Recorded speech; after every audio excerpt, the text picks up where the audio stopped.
Hi అండి, అందరికీ నమస్కారం. 75వ భారత రాజ్యాంగ దినోత్సవ శుభాకాంక్షలండి.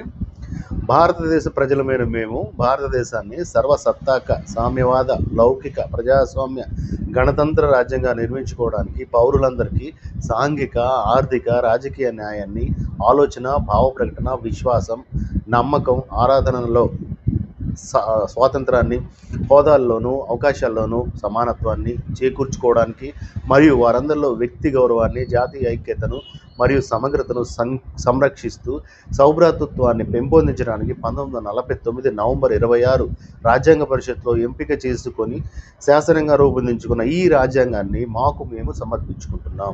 జోహార్ డాక్టర్ బిఆర్ అంబేద్కర్ అండి. మరి 75 సంవత్సరాలు అవుతుంది భారత రాజ్యాంగాన్ని మనం నిర్మించుకొని.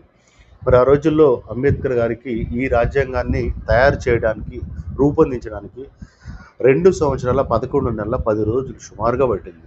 మరి అమెరికా లాంటి దేశాలకి 3-4 నెలల్లోనే రాజ్యాంగాన్ని నిర్మించుకోగలిగితే మన దేశానికి మాత్రం ఇంత టైం ఎందుకు పట్టిందని అంబేద్కర్ గారిని ప్రశ్నిస్తే వారిచ్చిన సమాధానం ఏంటంటే, మన దేశంలో ఉన్నటువంటి కులాలు మతాలు జాతులు అనేకం ఉన్నాయి, భిన్నత్వంలో ఏకత్వం ఉంది.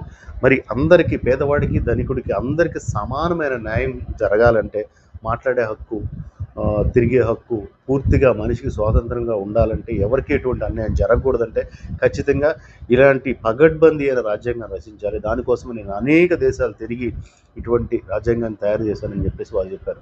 నిజంగానేనండి. ఇవాళ మనం చూసుకుంటే కొన్ని గల్ఫ్ కంట్రీస్లో కానీ ఆఫ్రికన్ కంట్రీస్లో కానీ వారికి సరిగ్గా మాట్లాడే స్వేచ్ఛ కూడా ఉండదు. ఫర్ ఎగ్జాంపుల్ కొన్ని కంట్రీస్లో లేడీస్ బుర్కా లేకుండా బయటకు వస్తే అది తప్పు. కొన్ని దేశాల్లో ఆ దేశ అధినేతను ఏదైనా తప్పుగా మాట్లాడితే అతను ఏమైనా నిందిస్తే దానికి పెద్ద పెద్ద శిక్షలు ఉంటాయి. ఫర్ ఎగ్జాంపుల్ నడి రోడ్డు మీద ఉరిదీయటాలు, నడి రోడ్డు మీద గన్తో కాల్చి చంపడాలు ఇలాంటివన్నీ మనం చాలా చూసాం. కానీ మన దేశంలో అలాంటి పరిస్థితులు ఏదైనా మనం మాట్లాడవచ్చు, మనం ఏం చెప్పదలుచుకున్నా చెప్పవచ్చు, మనం ఏం రాయదలుచుకున్నా రాయొచ్చు. ఇలాంటి భావ ప్రకటన స్వేచ్ఛ ప్రకటన మన దేశంలో మాత్రమే ఉంది.